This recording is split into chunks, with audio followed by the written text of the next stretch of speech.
Have you ever questioned reality? What if everything you know, everything you feel, isn't real? What if we are just characters in a giant computer simulation? This isn't science fiction. This is the simulation hypothesis, and it's a question that has philosophers and scientists baffled. We look at the world around us and assume it's real. We feel the sun on our skin, the wind in our hair, the taste of chocolate. But what if these sensations are just signals, carefully crafted to mimic reality? What if our brains are simply interpreting data, creating the illusion of a physical world? The idea might seem crazy at first, but think about how far technology has come. We have virtual reality games that feel incredibly real. We have artificial intelligence that can learn and adapt. Is it so far-fetched to think that someone or something could create a simulation indistinguishable from reality? The truth is, we don't know. But the possibility, however unsettling, is worth exploring. Virtual reality, or VR, has exploded in recent years. From simple games to complex simulations, VR technology is blurring the lines between the digital and physical worlds. Headsets transport us to fantastical landscapes and let us interact with virtual environments in increasingly realistic ways. The technology is advancing at an astonishing rate. Graphics are becoming sharper, movements more fluid, and haptic feedback systems can now simulate touch, adding another layer of immersion. We can climb virtual mountains, explore the depths of the ocean, even feel the weight of a virtual object in our hands. As VR technology advances, it forces us to ask, how sophisticated could a simulation become? Could we reach a point where the virtual is indistinguishable from the real? If so, how would we even know if we were living in a simulation? These are questions that once belonged to the realm of science fiction. Now they are becoming increasingly relevant. The idea that our reality might be a simulation isn't new. Philosophers have pondered the nature of reality for centuries. The ancient Greeks debated the existence of a true reality beyond our senses. But the simulation hypothesis, as we know it today, is rooted in the work of philosopher Nick Bostrom.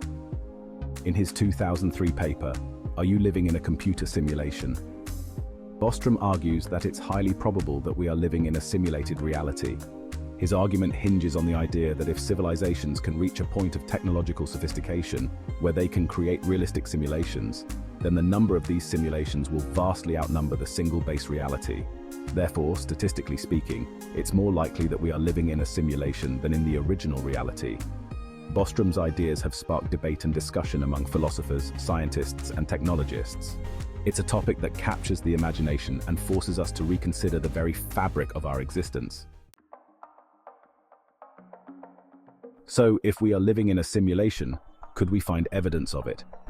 Some scientists believe we might be able to find glitches in the matrix, so to speak. Just like a computer program can have bugs, our simulated reality might have imperfections.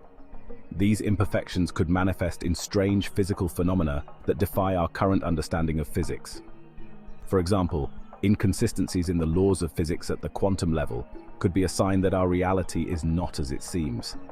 Others believe that the limitations of our simulated universe might be evident in the resolution of the universe itself. Just like a computer screen has a finite number of pixels, our universe might have a fundamental limit to how much information it can contain.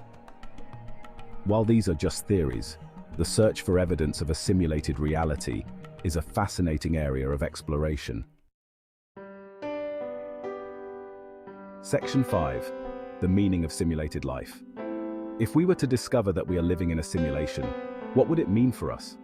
Would it invalidate our experiences, our relationships, our very sense of self? These are profound philosophical questions that touch on the core of what it means to be human. Some argue that knowing we are simulated wouldn't change anything. Our experiences, even if simulated, are still real to us. The love we feel, the joy we experience, the pain we endure. These are all real emotions, regardless of the nature of the reality we experience them in. Others believe that discovering our simulated nature could be liberating. It could free us from the constraints of believing in a fixed, objective reality and open up new possibilities for understanding ourselves and the universe. Ultimately, the meaning we find in a simulated existence would be a personal one. Section 6. Finding the off switch. Discovering definitive proof of our existence within a simulation presents a formidable scientific challenge. One avenue of exploration involves searching for limitations in the simulation itself. Just as computer programs have constraints, our simulated reality might exhibit boundaries or anomalies in its fundamental structure. Investigating these anomalies could provide clues. For instance, physicists might uncover limitations in the precision of physical constants, or observe unexpected correlations in seemingly random events. Another approach involves searching for evidence of the simulators themselves. If our reality is a sophisticated simulation, there might be subtle signs of the creators or the mechanisms by which they interact with the simulation. While this remains speculative, it underscores the importance of remaining open to unconventional ideas in scientific inquiry. Section 7. Life with two realities. The confirmation of our existence within a simulated reality would have profound implications for our daily lives. Our perception of reality would forever be altered, leading to a paradigm shift in our understanding of the universe and our place within it. Societal norms and values might undergo significant transformations. The concept of individuality and free will might be questioned, as our actions could be perceived as predetermined by the parameters of the simulation. Religious and philosophical beliefs might also be challenged, prompting a re-evaluation of our understanding of creation, purpose, and the afterlife. On a personal level, we might experience a sense of existential uncertainty or even a loss of purpose.